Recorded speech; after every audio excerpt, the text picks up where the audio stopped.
Alright students, welcome back to Dr. Saurav's classes.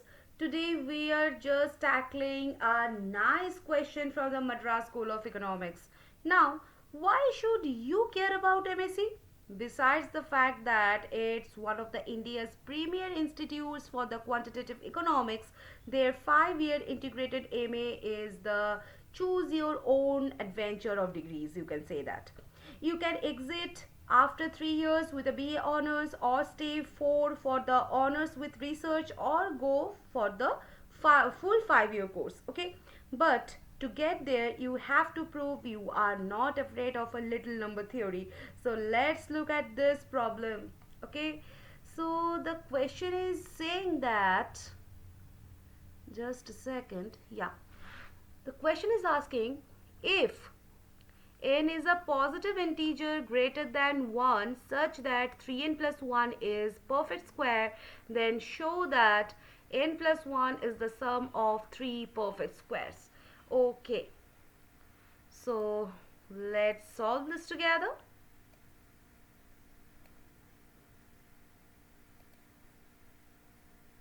Just give me a second.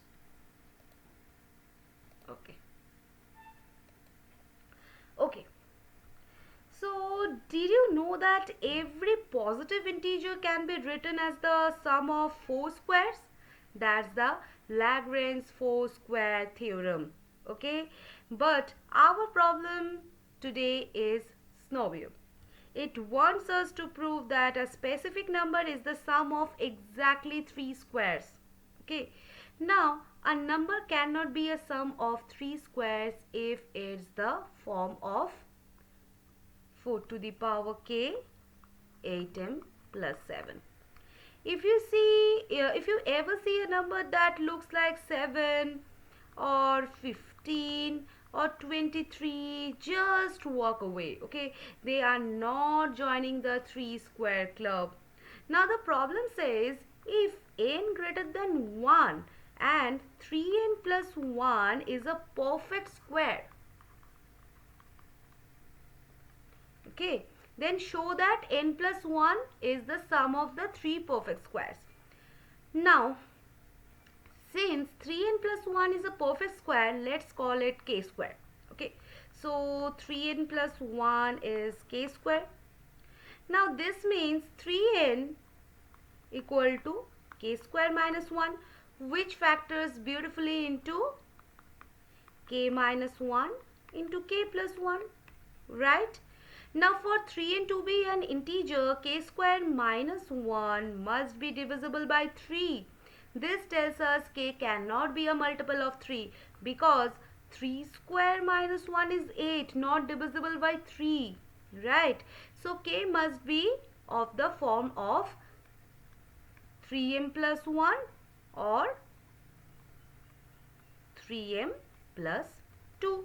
Okay, so let's pick k equal to 3m plus 1. Okay, and solve for n. Okay, so substitute k equal to 3m plus 1. Back to our equation. Okay, so 3n plus 1 is equal to 3m plus 1 whole square. So 3n plus 1 is what? 9m square plus 6m plus 1, right? Now subtract 1 from both the sides. So 3n will be equal to 9m square plus 6m. Now divide it by 3. So n will be equal to 3m square plus 2m.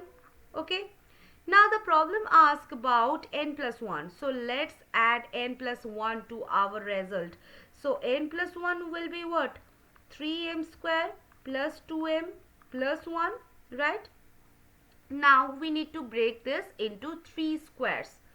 Okay, so n plus 1 equal to m square plus m square plus m square plus 2m plus 1, right? Now n plus 1 is what? M square plus m square plus m plus 1 whole square, right? So m square is a square, m square is a square, and m plus 1 whole square is also a square. So three perfect squares, case closed. Okay. Now, why did this work? First is the modular logic. We recognized that for 3n plus 1 to be a square, k had to have a specific relationship with the number 3, right? And by turning n into a function of m, we transformed an abstract statement into a concrete algebraic identity. And realizing that 3m square is not a square, but m square plus m square plus m square is 3 of them, right? So when you are sitting in that MSE entrance examination and you see a problem like this, don't panic. Don't start plugging in random numbers like n equal to 5 or n equal to 8. Okay. So use the algebra. It's faster, it's cleaner, and it makes you look like you have the IQ of a supercomputer. Okay, so see you in the next session, guys, with a new question of Madras School of Economics Integrated MA Economics program. Till then, keep learning and keep growing with only Dr. Saurav's classes. Bye bye, guys.